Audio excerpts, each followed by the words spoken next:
Haleluya, terpujilah nama Tuhan. Kembali kita bertemu dalam program Yesus Kuatku pada hari ini. Kita akan kembali mendengarkan renungan firman Tuhan, tetapi sebelumnya mari kita bersatu dalam doa. Allah Bapa kami yang bertahta di kerajaan surga, puji dan syukur kami panjatkan kehadirat-Mu untuk penyertaan-Mu dalam kehidupan kami sampai pada hari ini. Kasih-Mu terus mengalir dalam kehidupan kami, dan biarlah kami mempergunakan kehidupan kami ini Tuhan, untuk tetap meninggikan, memuji dan memuliakan nama-Mu. Pada hari ini kami akan kembali mendengarkan renungan firman-Mu. Kami membuka tanah hati kami selebar-lebarnya ya Tuhan, sehingga firman-Mu ini akan berakar, bertumbuh dan berbuah-buah dalam kehidupan kami. Dan dimanapun kami berada, kami akan menjadi berkat dan tidak menjadi batu sandungan. Terpujilah nama-Mu ya Tuhan. Dalam nama Tuhan Yesus Kristus kami berdoa mengucap syukur. Haleluya. Amin. Bapak, Ibu, Saudara-saudara yang terkasih, judul perenungan firman Tuhan pada hari ini adalah Bersama Kita Teguh. Bersama kita teguh, dengan ayat pokok dari Pengkhotbah 4 ayat yang ke-12.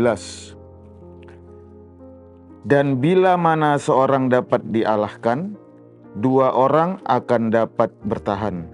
Tali 3 lembar tak mudah diputuskan. Bapak, Ibu, Saudara-saudara sekalian, Allah menciptakan kita sebagai makhluk sosial. Artinya manusia itu perlu membangun kebersamaan dengan orang lain. Manusia itu tidak dapat hidup secara individu ataupun sendiri. Manusia itu memerlukan orang lain dalam kehidupannya. Dalam Kejadian 1 ayat 28, Allah pun menyatakan bahwa tidak baik bila manusia itu seorang diri. Bapak, Ibu, Saudara-saudara sekalian, oleh karena itu penting bagi kita untuk membangun kebersamaan. Dalam ayat pokok yang tadi telah saya bacakan, kita diingatkan bahwa bila kita sendiri, kita dapat dikalahkan. Kita tidak akan mampu. Tetapi bila kita berdua, maka kita akan memperoleh kekuatan, maka akan ada orang yang menopang kehidupan kita, sehingga kita tetap kuat dalam menjalani kehidupan ini. Dalam Lukas 10 ayat yang pertama, ketika Tuhan Yesus mengutus para murid-Nya, Tuhan Yesus tidak mengutus mereka sendiri-sendiri, tetapi berdua-berdua. Dalam Pengkhotbah 4 ayat 9 pun dikatakan berdua lebih baik daripada seorang diri. Bapak, Ibu, Saudara-saudara sekalian, marilah kita membangun komunitas sebagai anak-anak Tuhan. Marilah kita membangun kebersamaan.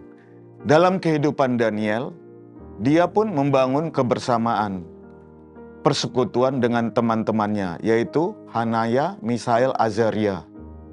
Ketika Raja Nebukadnezar suatu saat bermimpi dan meminta supaya mimpinya itu diartikan, ini adalah suatu perkara yang sulit, Bapak, Ibu, Saudara-saudara sekalian.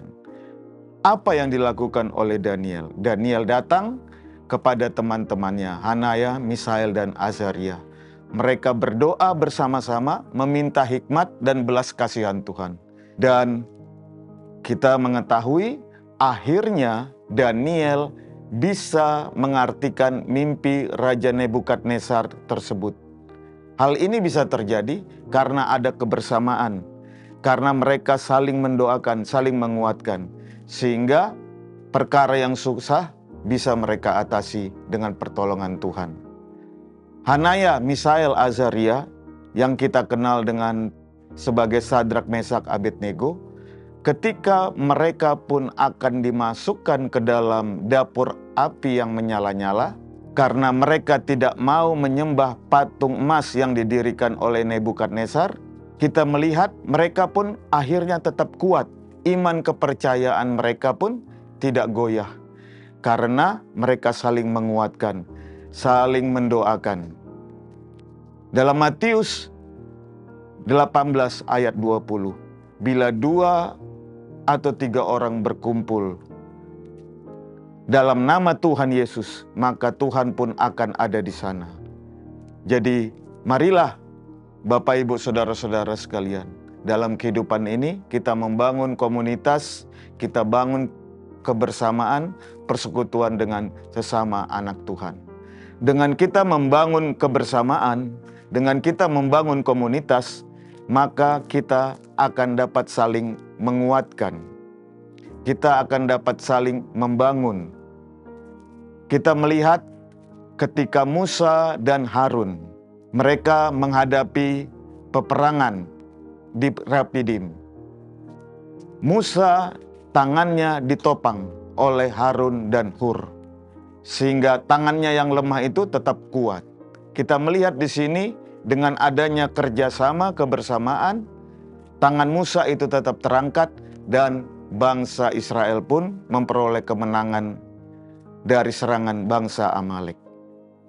Dengan kebersamaan sebagai sesama anak-anak Tuhan pun kita akan dapat saling mendoakan.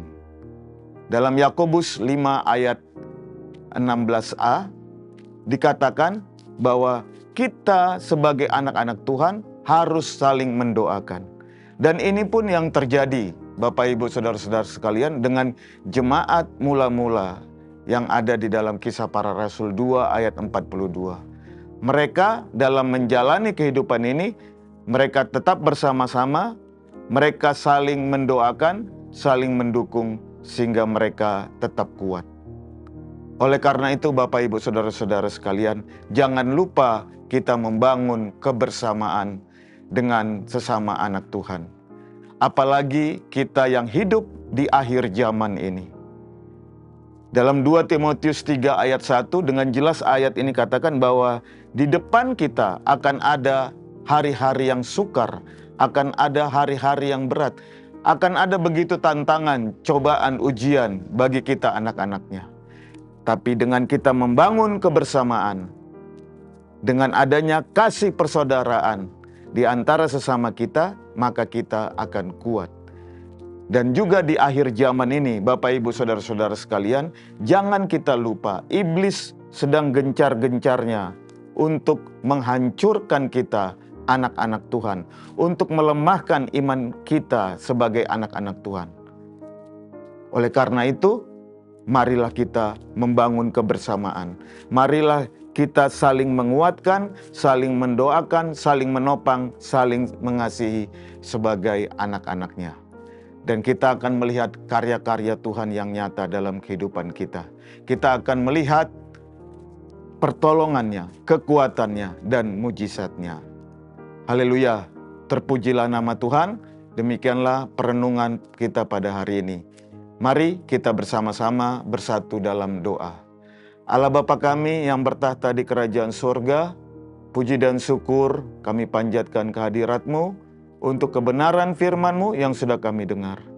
Biarlah kami sebagai anak-anak-Mu Tuhan, tetap saling mengasihi, tetap saling menguatkan, tetap saling mendoakan, sehingga kami tetap mempertahankan iman dan kepercayaan kami. Kami tidak dapat dikalahkan oleh tipu muslihat iblis, karena adanya kebersamaan di antara kami sebagai anak-anak-Mu ya Tuhan. Terima kasih ya Tuhan. Biarlah firman ini dapat kami lakukan dalam kehidupan kami sehari-hari. Dan nama-Mu semakin dipermuliakan dalam kehidupan kami. Dalam nama Tuhan Yesus Kristus, kami berdoa mengucap syukur. Haleluya. Amin. Bersama Yesus, aku kuat. Haleluya.